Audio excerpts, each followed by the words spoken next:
My name's Denise, and yeah, I'm an orphan. But I'm not your typical sad, puppy eyes orphan. Nope. I'm more like an agent of chaos. I always loved breaking the rules and pulling off pranks. Like that time when I was 6 and I changed the orphanage shampoo for pink hair dye. You guys look like you're about to drop the hottest K-pop album of the year. Denise, I told you not to do this again. But you're always saying we should brighten up the place. And sometimes I traumatized the other orphans. They say that if you say her name 3 times in front of a mirror, she appears. Denise, Denise, Denise, you summoned me. Mommy, you don't have a mommy. You're an orphan. And the people in the orphanage really tried to support in their own way. Hey Denise, my name is Martha. I'm the new social worker, and I'm here to help you.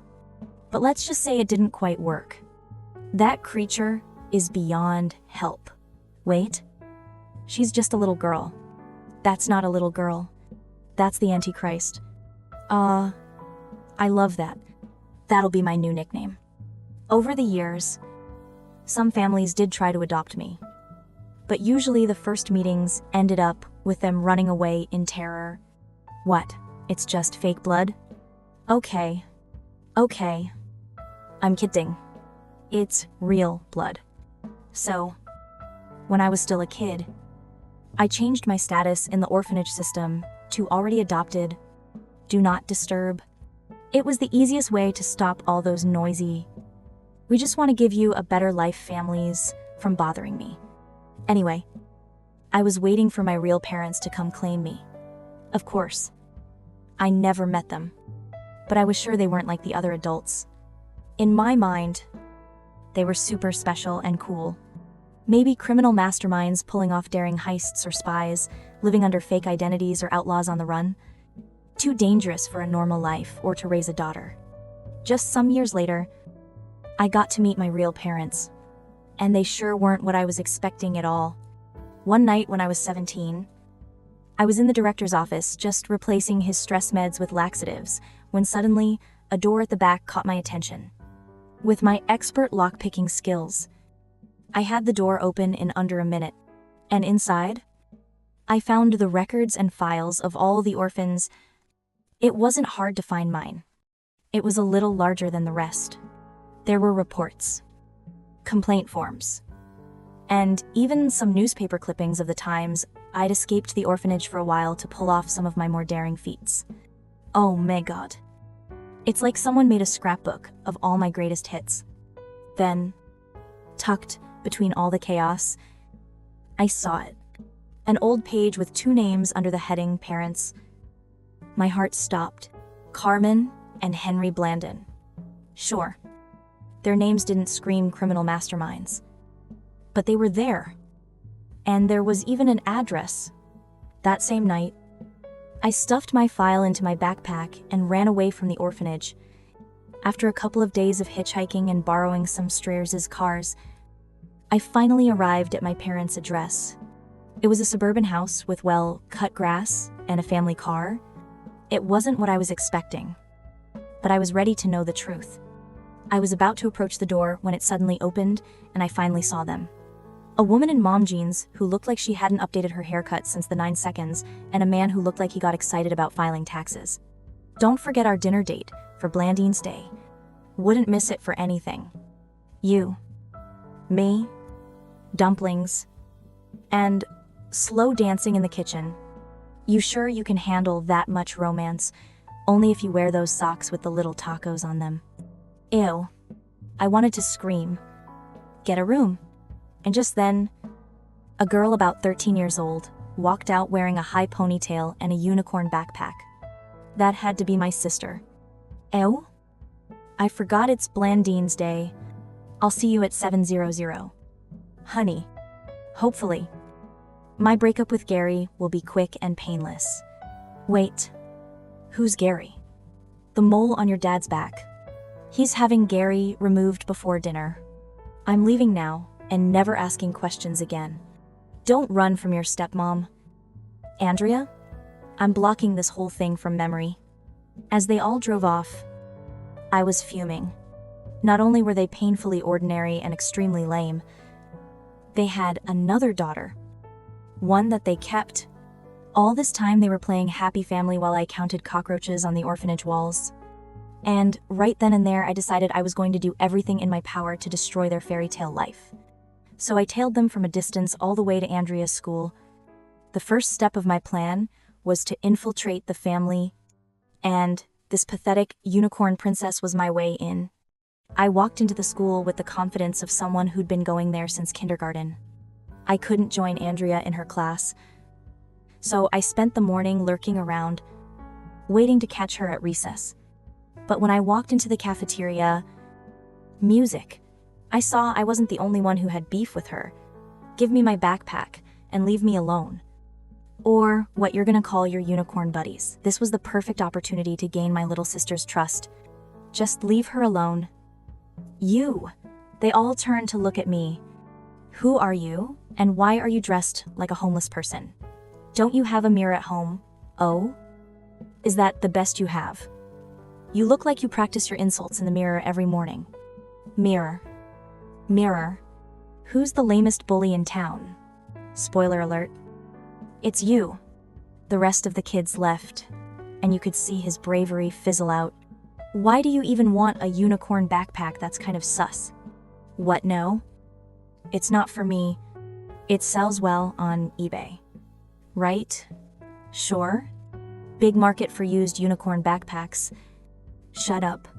You know what bullies and unicorns have in common. They both look better with a horn on their forehead.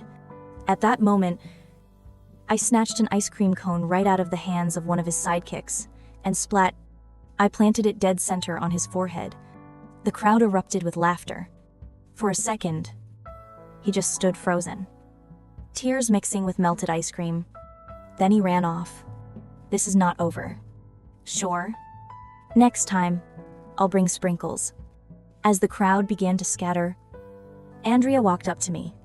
Thank you so much for saving me. Don't mention it. We good people have to stick together. You're awesome. I'm Andrea. I'm Denuni Shara. Yep. That's the best I could come up with. Nice to meet you. Denuni Shar. That same night, Andrea invited me to her house for dinner. She wanted our parents to meet her savior. Couldn't have planned it better. But I'd be lying if I said I wasn't nervous about it. I mean, I was about to officially meet my parents. And of course, I couldn't go dressed like this. So, I went on my own transformation scene just like in the movies. Except, instead of a fun shopping montage, I just shoplifted some clothes and cosmetics from Macy's and got ready in the mall bathroom. I hate it. I look like a tear Disney princess whose biggest dreams are to attend the Aries tour and marry a dentist. I walked to the door, took a deep breath, and rang the doorbell. My parents opened the door with big smiles, and after abandoning me 17 years ago, welcomed me into their house. It was a nice place, not too big or fancy, but it felt warm, like a home. I didn't expect it to, but it kind of startled me. I had to remind myself why I was there. Ruin their life. Got it. What's that? I was saying you guys have a lovely home. Oh, thank you. You're so sweet. You're always welcome here. And thank you for helping her with that bully. Andrea told us everything about it. Oh, it was nothing. It was amazing to Nuni Shajira. We sat down to dinner, and honestly, it was hard to stomach how sweet they were. Like a family-sized bowl of cringe with extra syrup. They had an entire wall dedicated to Andrea's achievements, like she'd cured a disease or won an Olympic gold medal. My orphanage file is much more impressive, and just before dinner, they made me say grace out loud. Fullen, thank you for this food style. So yeah, thanks Jesus Christ for being cool. And shout out to all your crew for this dinner. Great work. Everyone. The food looks well. Amen. During dinner, I was bombarded with questions. Literally. Are you new in school? When did you arrive in town? Where are you from? What do your parents do? For how long are you staying? Where are you living? Anyone else would have cracked under pressure. But not me. I'd spent years perfecting the art of lying. Yes. Today was my first day in school. I arrived yesterday. I'm originally from Oklahoma, but I'm something of a nomad.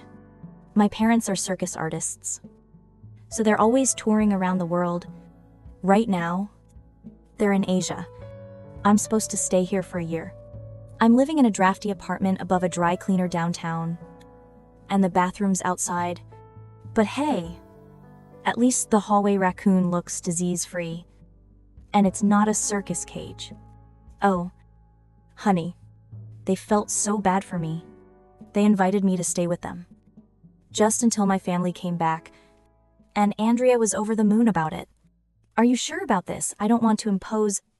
We're not letting a nice, sweet kid like yourself live alone in some awful apartment. Stay here as long as you want. If your parents are okay with it, of course. Honestly, I don't think they care about me or where I live. Oh, I don't say that. I'm sure they do. You're staying with us. End of discussion. For a moment, I thought they're so nice. They seem like good people. Then I remembered they had dumped me in an orphanage. It would be my pleasure. Step 1 of my plan complete. I was living in their house, eating their food, and most importantly, not sleeping in a stolen car anymore. Just for fun, I logged into the orphanage's official portal one day. The orphanage had technically reported me missing, but I don't think they were in any rush to find me. My police sketch was basically a smiley face with long hair. I bet they threw a party and changed the locks. After a few days, I realized I couldn't just keep lurking around Andrew's school like that. Eventually, someone was going to notice I didn't actually go there. So, I faked some transfer papers, printed them at the library, and dropped them off at the front office confidently. You're not in the system yet, but I'll update it probably. I paid the admission fee using savings from my many orphanage side hustles. Thankfully, it was just a tacky public school, so it wasn't much. And just like that, I was in, and then I started disrupting my family's perfect life.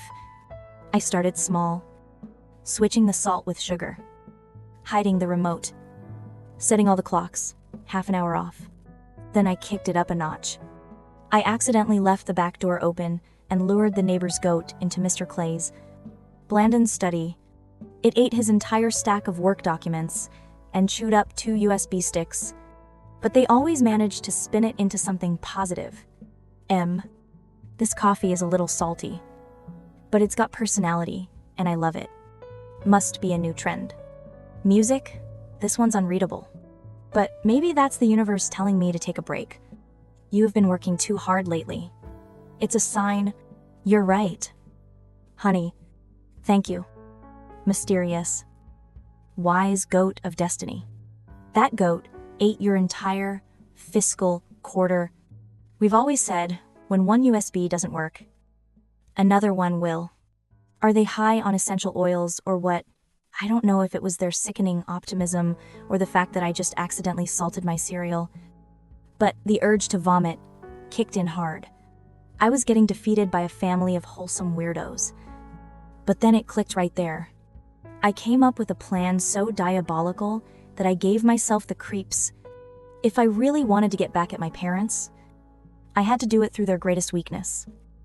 Their sweet, precious Andrea. I could corrupt her, turn their sweet little princess into a fire-breathing, spreading dragon. So I took my time to study her first. Andrea was everything I wasn't. She was a good student, sweet, polite, and had that weird habit of raising her hand before speaking, even at home. She probably recycled her homework and apologized to chairs when she bumped into them. Of course, being a nerd and a pushover doesn't exactly make you popular in school. Every day, she was bullied. But she tried to hide it from me. Yes, I accidentally dropped my personal diary in the toilet again. Silly me. Yeah. She even had a personal diary. What a loser. And she was obsessed with me. She kept following me around like I was some kind of superhero. She wanted to spend every second with me. Look, Denuni, I made a best friends forever bracelet for you. Oh, great. Too bad I'm allergic to bracelets. It was nauseating to have her clinging to me like a python. But it also made my plan easy. Almost too easy. Andrea admired me so much. It was like watching a kitten imprint on a raccoon. She ditched the glitter lip gloss and rainbow socks for oversized hoodies, dark eyeliner, and a permanent don't talk to me face. And then I started planting seeds. A little thoughts here and there. You know, you don't have to smile all the time. It's okay to say no. Just because your parents love broccoli casserole doesn't mean you have to pretend it doesn't taste like wet socks. At first, she laughed it off, but then she started testing it out. I actually don't like your perfume. It gives me a headache. Oh, okay, sweetie. And when no one exploded or burst into tears, she kept going. Luckily, the rebellious teenage hormones were also kicking in right on time. She stopped over apologizing, raised her voice when she didn't agree with something, and she even rolled her eyes. Words like please, thank you, and love you, mommy and daddy, disappeared faster than the spare change they used to leave in a cookie jar. What? It's not stealing if it's in plain sight. And then she saw me skipping classes and never doing my homework. So she followed my example and her grades tanked. Of course. Eventually the Blandons started connecting the dots. Another D. Andrea, what's going on with you lately? Can we just not do this? So exhausting. You've been acting out ever since, well, since Denuni showed up? Oh, so it's her fault now. Right. Because you two are perfect. We didn't say that. Just drop it. Leave her out of this. Even though Andrea defended me, it was only a matter of time before they discovered for a fact that I was the rotten seed. So, as Andrea became more like me, I became more like her. Yeah. Me. The perfect daughter. Go ahead and laugh. Mr. Blandon, your baseball card collection is seriously impressive. And Mrs. Blandon, that pink sweater, absolutely stunning.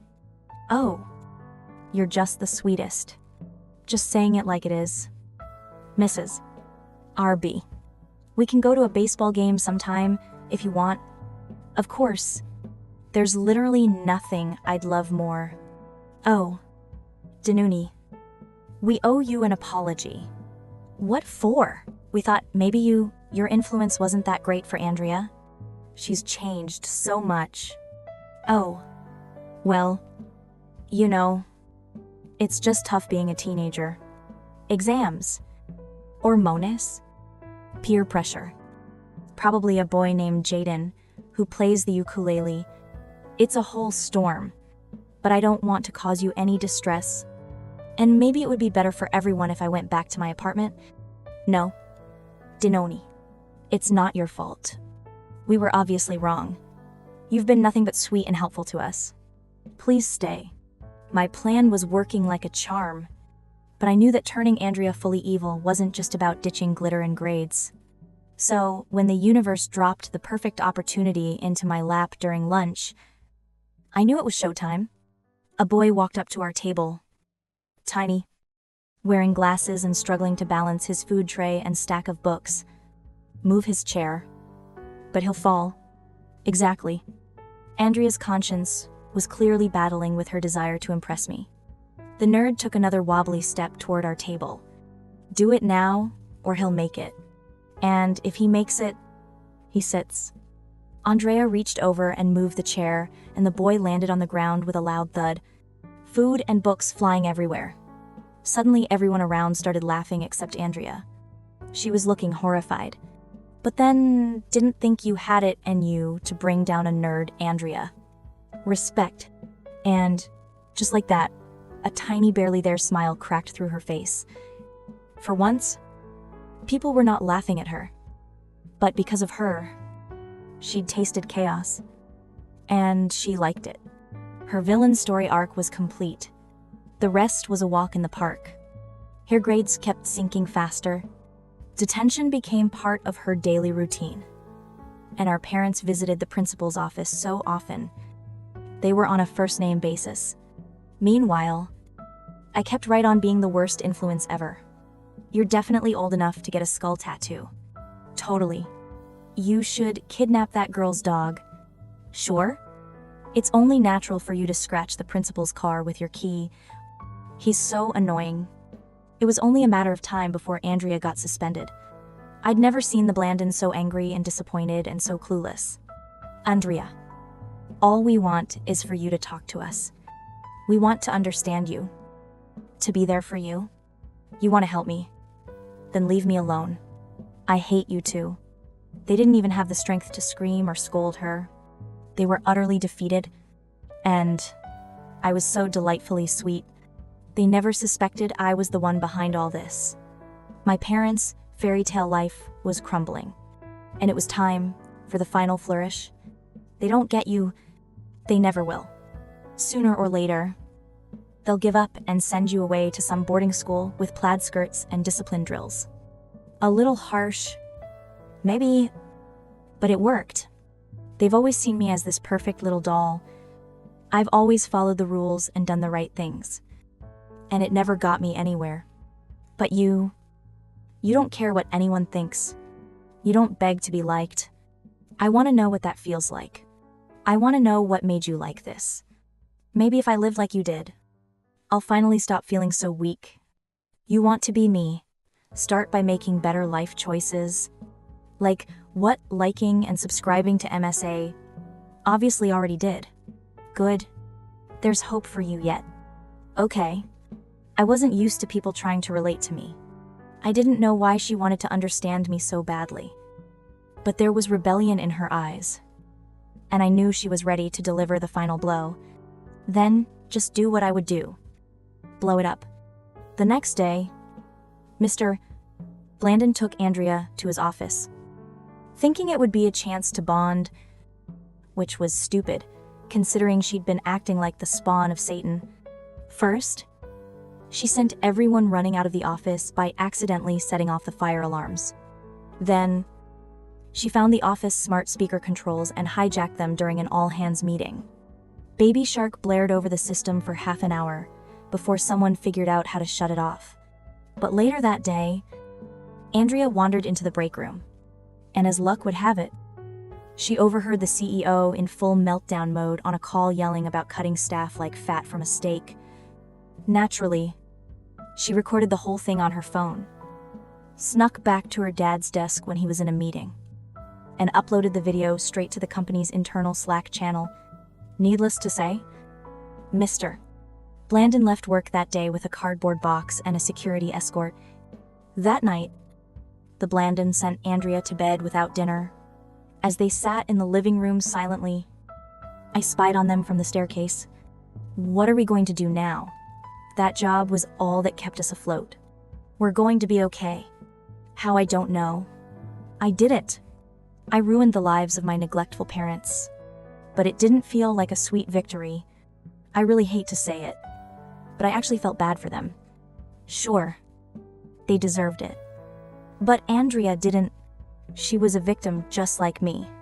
She just wanted a friend, and I took advantage of that.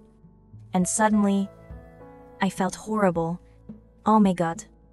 I feel dizzy. I went upstairs to her room to talk to her, maybe even confess. But she wasn't there or anywhere else in the house. Her things were gone, and her window was open. Andrea ran away. What, she's gone? Babe, check upstairs again. Danoon, you take this floor. I'll ask the neighbors. We searched the whole house, every room, every closet, every dumb hiding spot. Nothing. No one saw her. Oh? Baby. We can't lose her. Two. They looked at each other for a moment and took a deep breath. Andrea is not an only child. We had another daughter before her. This is not the time to talk about that. Honey. Wait. What happened to her? They froze. A heavy silence hanging between us. When we found out we were having her, we were so happy. But we were so young. We were still kids. Our families didn't take the news well. They didn't want us to keep her. Said we were throwing our lives away. We refused. So they kicked us out and cut us off. We had nothing.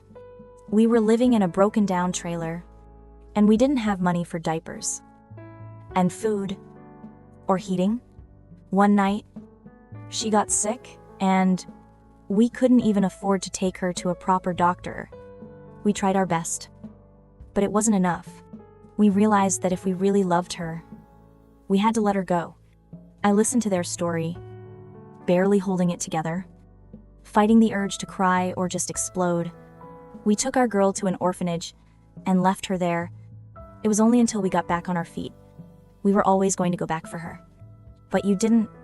Yes, we did. We spent some years getting our lives together, saving money, finding a place to live, and then we went back for her. Why are you lying what we are not lying?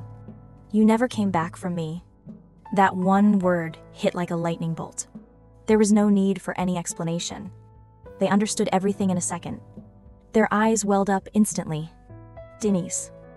Our baby girl. They tried to hug me. But I stopped them. No. I don't think for a moment that this is a heartwarming Instagram moment. You abandoned me and never came back. But we did. Honey. We did. Stop lying. We are not lying. We went back for you. But the system said you were adopted, and something weird like do not disturb. Oopsie. Whoopsie. Well, that was my bad. But still, they just gave up. We thought you were adopted, and we didn't want to ruin your new life. Do I look adopted to you? Yeah. I know that didn't make much sense. But I was too emotional. My head was spinning, and I didn't know if I wanted to cry, scream, or just disappear. I just can't do this right now. Please, just let us explain. No. Stop. You had 17 years to explain. Now it's too late. I need to think. Don't follow me. They tried to stop me. But I was out of there before they could. I was more than ready to go back to the orphanage. Clearly, the family life wasn't for me. But first of all, I needed to find Andrea. I checked the school, her favorite bookstore, the sad little park where we once dared a squirrel to steal someone's fries. Nothing. Come on. Andrea, where would you even go? That's when I remembered her words. Maybe if I lived like you did, I'll finally stop feeling so weak. Wait. No way. She couldn't have found out. But knowing Andrea, and knowing how much she idolized me, maybe she could have. I grabbed the neighbor's scooter and headed to the orphanage at full speed. And sure enough, I found Andrea trying to check into the 2-star hotel for abandoned kids. Look, my moral compass is pretty busted. But even I know faking being an orphan is kind of messed up. Denise, what are you doing here? And you also know my real name. I thought our parents never told you of my existence. They didn't. And then she explained everything. Mom and Dad never told me anything about you. But when I was around 10, I found an old box in their closet. Inside, there were some baby clothes, a hospital bracelet, and a lot of pictures. I didn't understand at the time who this baby was or why she wasn't around, and I just never dared to ask. But then you showed up. Wait. You knew who I was right away. No. Not at first. I mean, you did raise some suspicions. Like you gave me an obviously fake name, and were weirdly eager to meet my parents. But I didn't find out the truth until I stumbled on your orphanage file while cleaning up your room. And why didn't you say something to me? I was scared you'd leave if I did. I thought our parents would recognize you in an instant. But they didn't. I just went with the flow. So, you knew about my whole ruin their lives plan.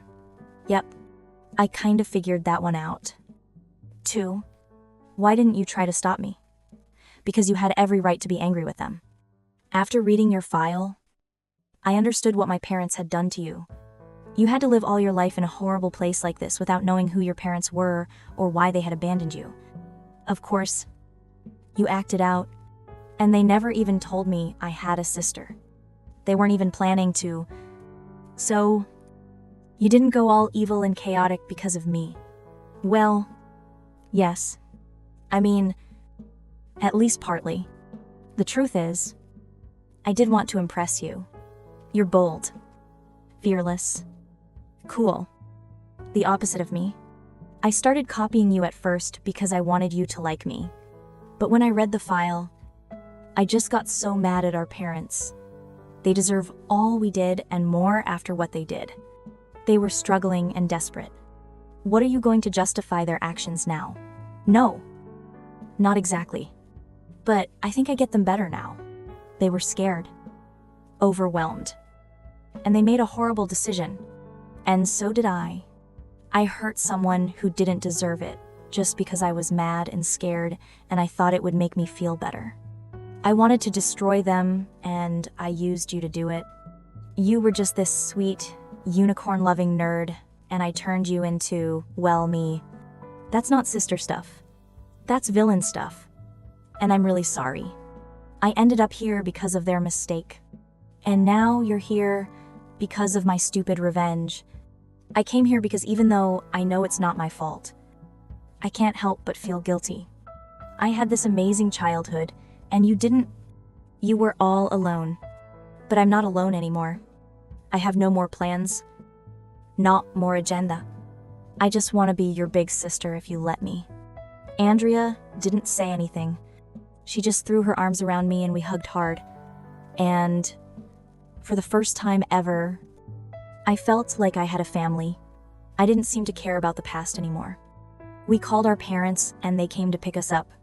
There was a lot of crying, hugging, apologizing, more crying, and a very awkward group photo taken by a confused orphanage worker.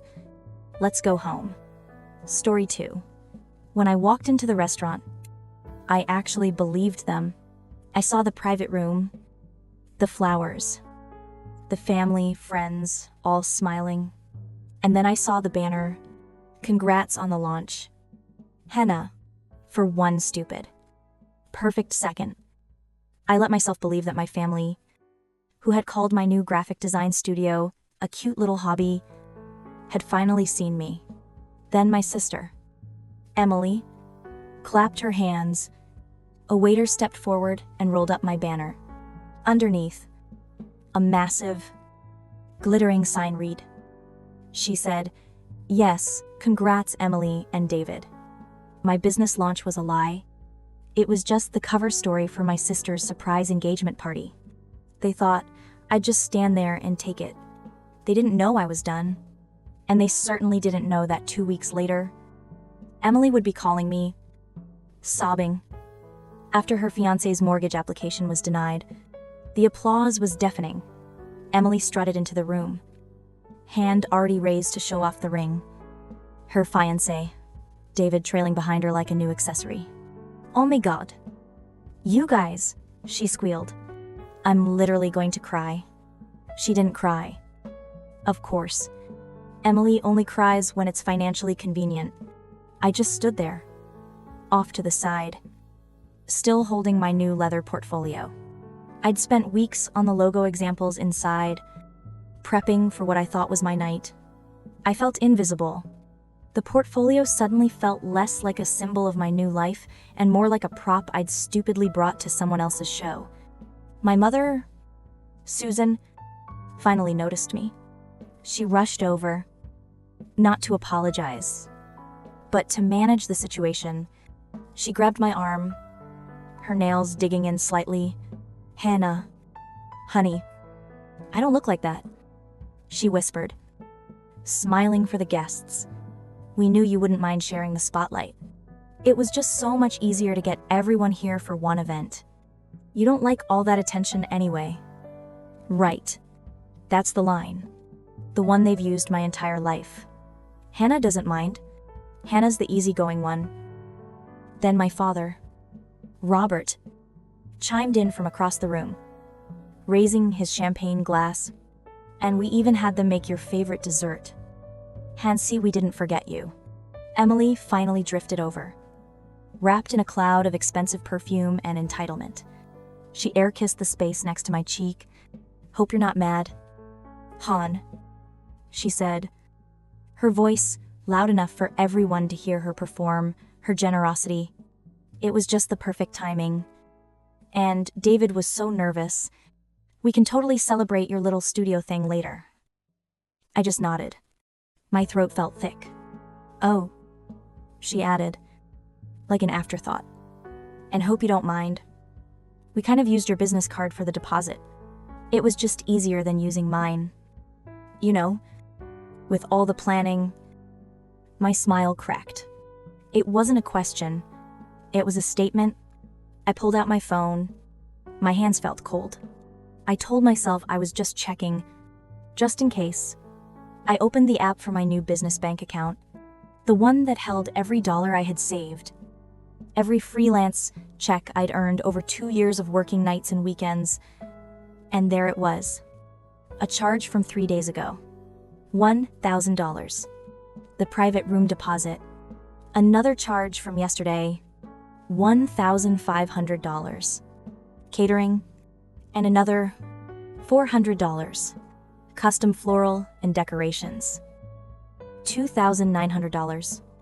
My entire startup capital, the money I'd earmarked for my tax payments, my design software subscriptions, me marketing budget, it was all gone. I looked closer. It wasn't my personal card. It was my business card. The one I thought my mother had canceled from the shared family account months ago.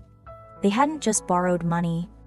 They had reached into the brand new, a fragile life I was trying to build for myself and ripped out its foundation. I felt the heat crawl up my neck. Not rage. Not yet. Just a cold, heavy sickness. The kind that chokes you. I looked up. Emily was laughing, feeding her fiancé a piece of cake. My mother was taking a picture. I didn't say anything. I didn't make a scene. I just turned around, walked out of the private room, and didn't look back. As I sat in my car, the engine off, the silence of the parking garage felt louder than the party I'd just left. That $2,900 charge wasn't a misunderstanding. It wasn't an oops. It was a pattern. The first time I remember realizing the rules were different for Emily. She was 6 and I was 8. She'd stolen $50 from our mom's purse. When I found it hidden in her dollhouse and told our parents, Emily burst into those perfect, camera-ready tears, pointed right at me, and said, Hannah made me take it. I was grounded for a month. Emily got taken out for ice cream because she was clearly distressed by the whole situation. That was the start. I kept thinking, when we're older, it'll even out. When we're adults, they'll see. They never did. Emily just got better at performing, and my parents became her most loyal audience. I paid for my own college, every single cent. I worked 2 jobs, lived on instant noodles, and graduated with honors and a mountain of debt. Emily went to a private university, fully funded by my parents, so she could focus on the experience. I wasn't bitter. I was just tired. I told myself, you're the older sister. You're the responsible one. This is what you do. And that's the trap. Isn't it the capable person trap? When you're the child who never asks for anything, who always fixes their own problems, who steps up to pay the utility bill your dad forgot, you don't get rewarded with love. You get rewarded with more responsibility. You become the family's designated shock absorber. Your entire worth gets tangled up in how much you can endure, how much you can handle. You start to confuse your utility with your value. You think, if I just solve one more problem, this will be the time they finally see me. They never do. Last year was the big one. The Bali seminar. Emily called me late one night. Full Oscar-worthy performance. Voice shaking. She said she'd been offered a spot at a massive career development seminar in Bali. She said it was a once-in-a-lifetime chance to network, but it was expensive. And she had to pay in full by the next day. She needed $3,500. She swore she'd pay me back. She told me not to tell mom and dad because she wanted to do it on her own. Like an idiot. I wired the money. I drained my emergency fund. The money I was saving for this exact business launch. I did it because I thought, this is it. This is what she needs to finally get on her feet. Then she won't need me anymore. 2 weeks later, and her Instagram was full of it. Yoga on the beach, crystal healing workshops, sunsets from a $500 a night villa. There was no seminar. It was a 2-week wellness retreat with her new boyfriend. When I confronted her, she just blinked at me. I was having an emotional crisis. Henna, she said, like I was the crazy one. You don't understand how draining my PR job is. My mom's reaction, let it go. Henna, she needed a break. You make good money. You can handle it. I didn't yell. I didn't report her. I just stopped. I stopped answering her calls. I quietly changed my passwords, removed my name from shared accounts, and started building my escape plan, my studio. But as I sat there in the car, I realized I'd made a critical mistake. I'd built a new wall, but I forgot to check the old, rotten back door. That business card, the one my mom swore she'd canceled. That night, sitting in the dark, I got a text from my mother. Susan, you're embarrassing Emily by leaving. You're making her engagement all about you. Again. That's when the sickness turned into something else. Not hot rage. Something cold. Something focused. I wasn't just hurt anymore. I was done being the shock absorber. I drove home. But I didn't go to my apartment. I went to my small, rented office. I turned on the lights, sat at my new desk, and opened my laptop. I wasn't just going to get over it.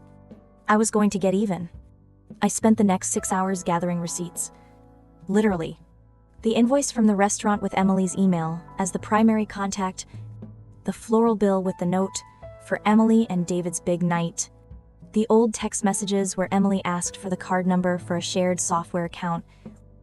I was building a portfolio, just not the one I'd brought to the party. The next morning, I walked into the police station with a folder full of evidence and the quiet, calm determination of someone who has finally had enough. I wasn't just filing a complaint. I was filing a report for commercial fraud. I didn't tell anyone what I was doing. Not my parents. Not Emily. Not even my supportive cousin Grace. I just walked into the police station with my folder, sat down with a detective who looked profoundly tired, and laid out the facts. I wasn't emotional. I didn't cry. I just pointed to the charges, the invoices, the text messages. I explained that this wasn't a family squabble over money.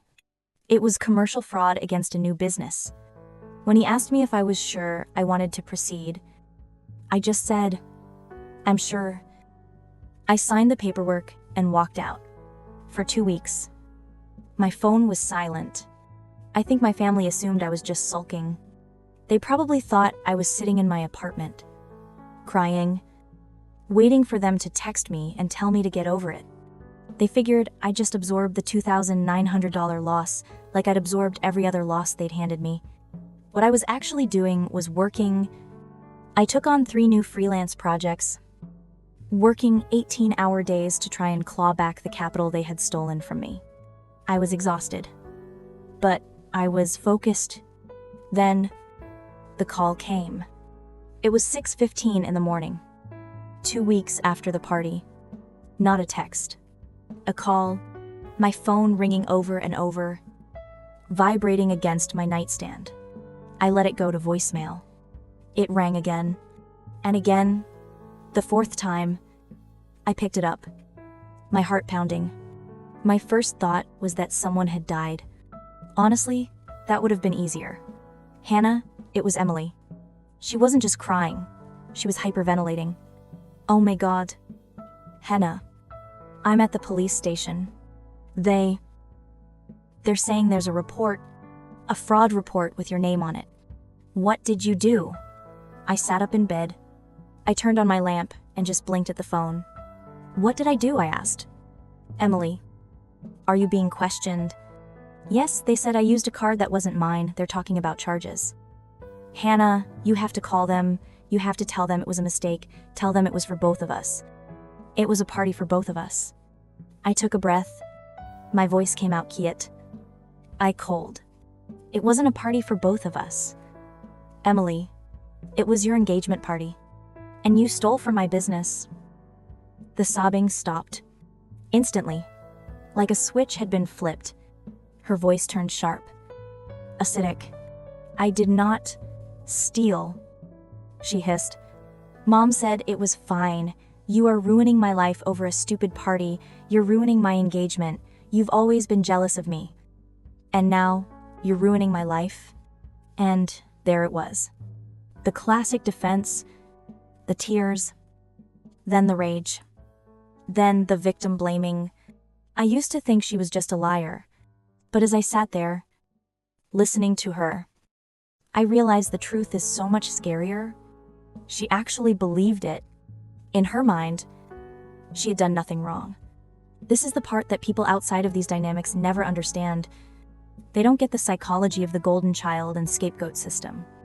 In my family, Emily was the golden child. Her role was to be perfect, to be celebrated, to get the engagement and the praise. My role was the scapegoat. I existed to absorb the family's problems, to be the responsible one, to be the wallet, the therapist, and the punching bag. When you're the golden child, you are protected from all consequences. You live in a fantasy world where your actions don't have reactions.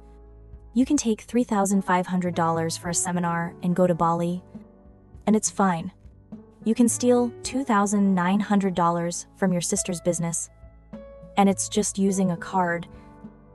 But when you're the scapegoat, your job is to endure, and the one thing you are never, ever allowed to do is fight back. By going to the police, I hadn't just broken the law of the land, I had broken the number one unspoken law of my family. I had refused to absorb the hit. I had taken the consequences that belonged to her, and I had handed them back, and to her. That was the real crime. You're ruining my life, she shrieked again. No, Emily, I said, my voice as calm as I've ever heard it. You're ruining your own. You'd better find a lawyer. I hung up the phone. My hand wasn't even shaking. By that afternoon, my phone was a dumpster fire. The flying monkeys had been activated. My Aunt Nancy, who I hadn't spoken to in 3 years, left me a 20-second voicemail that was just her screaming, "You don't do this to family. Hannah, you are humiliating your mother. Whatever happened to talking things out, you drop this lawsuit right now." She called it a lawsuit. Like I was the one being aggressive. Then came the texts from my mom, my dad, even distant cousins. Emily is devastated. You went too far. Your father and I are so disappointed. You're tearing this family apart over money. I didn't respond to a single one. Not because I didn't care, but because I was finally starting to care about myself more. I was done being the audience for their drama. I thought that was the peak. I thought the worst was over. I was wrong. Apparently, the one thing more dangerous than Emily crying is Emily cornered. And a cornered Emily doesn't just fight back, she tries to burn your whole world down. 2 days later, I was in my office, trying to finish a logo pitch for the new corporate client. I'd been working so hard to land. This client was everything. Landing this one contract would stabilize my entire business. Then I saw an email pop up in my inbox. The subject line just said, "High importance, a personal concern." It was from the procurement manager at that exact corporation. My heart stopped. I opened it. The email was short, professional, and ice cold. It said, "Hannah, we received the email below this morning. Given the sensitive nature of our partnership, we need to know if there is any truth to these claims. We are putting a hold on our contract, pending your response." I scrolled down. Attached, forwarded for me to see, was a long, gushing email from my sister. She had emailed my client. She hadn't just emailed my client, she had found the personal email of the procurement manager. She introduced herself as Hannah's concerned colleague and sister. She wrote, "I'm writing to you as a friend, because I am so worried about Hannah. She is going through a severe personal and mental crisis. She's been lashing out, and we recently discovered she's been defrauding her own family. My blood went cold. I know she values your business." Emily continued, "But I'm worried her instability is making her a professional liability. She's unpredictable and, honestly, not trustworthy right now. I would hate to see your wonderful company get caught in the crossfire of her." Breakdown. I had to read it 3 times before I could even breathe. This wasn't just a betrayal. This was warfare. This was the secondary twist I never saw coming. This wasn't about the $2,900 anymore. This wasn't about a stupid party. She had tried to ruin the one thing I had built for myself. She saw me building a lifeboat, and she tried to sink it. I sat there, staring at the screen.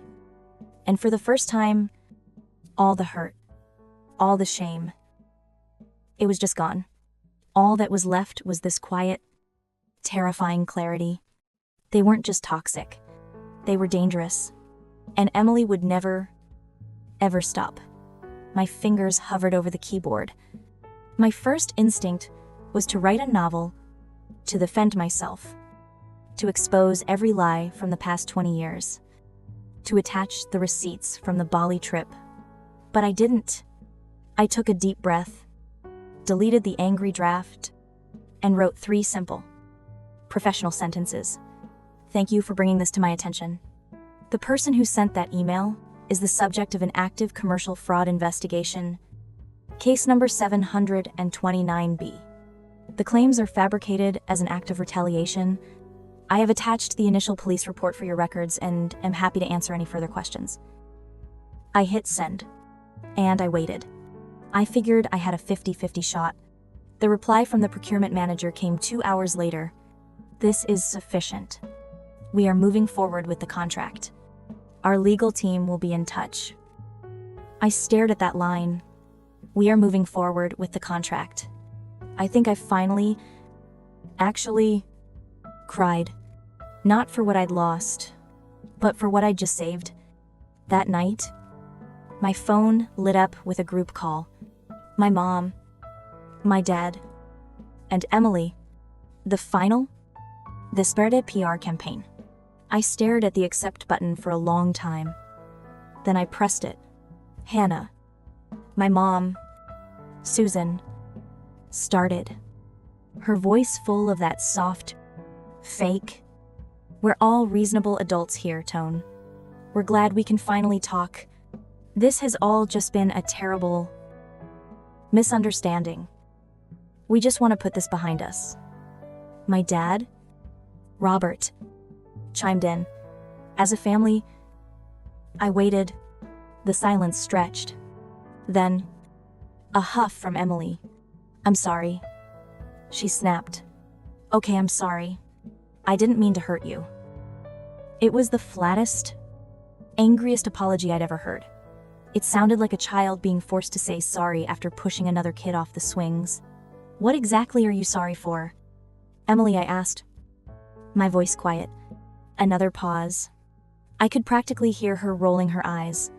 "I'm sorry for using your card without asking. Happy. That's not what happened." I said, "You stole from me. You tried to sabotage my business. You lied to my client." The silence on the other end was thick, heavy, and hostile. "You've made your point, Hannah," my dad said finally, his voice going cold. The reasonable adult was gone. "So, what? Now, you going to disown us? Is that what this is?" "No," I said. "I'm just done pretending any of this is normal." And then I hung up. I didn't yell. I didn't make a speech. I just ended the call. The real consequences didn't come from me. They came from the world Emily and her fiancé were trying to enter. I found out a week later from my cousin Grace. Emily's fiancé, David, the finance bro, had called off the engagement. The reason? They had just applied for a joint mortgage on a new condo. And when the bank's underwriting department ran their background checks, a little red flag popped up next to Emily's name, active fraud investigation. David, being a finance bro, understood risk. And he apparently decided that being legally and financially tied to someone who was under active investigation for stealing was not a good investment. He was out. But the collapse wasn't done. The PR firm Emily worked for, the one she was always bragging about, had a strict code of conduct. And apparently, attempting to sabotage another professional by emailing their client and falsely accusing them of being mentally unstable and a professional liability falls under the category of gross misconduct. The corporate client I worked for had, very quietly, forwarded my professional response and Emily's unhinged email to her HR department. Emily was fired. In the span of 1 week, she had lost her fiancé, her job, and her source of income, all because she couldn't stand to see me have one single thing for myself. She'd tried to sink my lifeboat, and in doing so, had set her own on fire. 3 months later, I'm sitting in my new office, in a new city, 200 miles away from my old life. The sun is shining through the window, right onto the new logo I designed for my own studio. My business isn't just surviving, it's thriving. That corporate client, the one Emily tried to sabotage, just signed me to a new Lagerretina. My phone buzzed on the desk. A text from my cousin, Grace, the only family member who called to check on me through all of this. Her message was short. Heard the news about Emily. She's working at a coffee shop. And David is long gone. They're drowning. Hannah, don't you dare throw them a life raft. I stared at that message for a long time. Don't throw them a life raft. It sounds harsh, doesn't it? For my entire life, I wasn't just the life raft. I was the entire Coast Guard. I was the one they called when the boat was sinking. And I always went, even if it meant drowning myself. People will tell you that you can't just cut off your family. That blood is everything. That forgiveness is the only answer. But what they don't tell you is that sometimes forgiveness is just a code word for letting them do it again. Sometimes keeping the peace just means quietly accepting the abuse. Sometimes the most profound act of self-love is an amputation. It's not an act of hate. It's an act of painful, necessary self-preservation. You're not trying to destroy them. You are simply refusing to be destroyed with them. You have to let go of the blood ties, the toxic loyalty. To finally find yourself, you have to choose to save your own life, even if it means walking away from the people who were supposed to be your safe harbor. As if on cue, another message popped up. An unknown number, but I knew exactly who it was. Emily, Saw you moved. I'm working at a coffee shop. I hope you're happy. I looked at the words, the last pathetic attempt to pull me back into her drama, the final hook, trying to make her consequences my guilt. 10 years ago, that text would have ruined me. 5 years ago, it would have made me send her money. Even 1 year ago, it would have made me cry. I just stared at it. I didn't feel anger. I didn't feel triumph. I didn't feel anything. I held my finger down on the message thread, and I hit delete. I took a sip of my coffee. My phone was quiet. For the first time in my life, my peace wasn't temporary. It wasn't a long weekend or a vacation. It was real. They said, I destroyed my family. I think I just refused to be destroyed with them. What would you have done?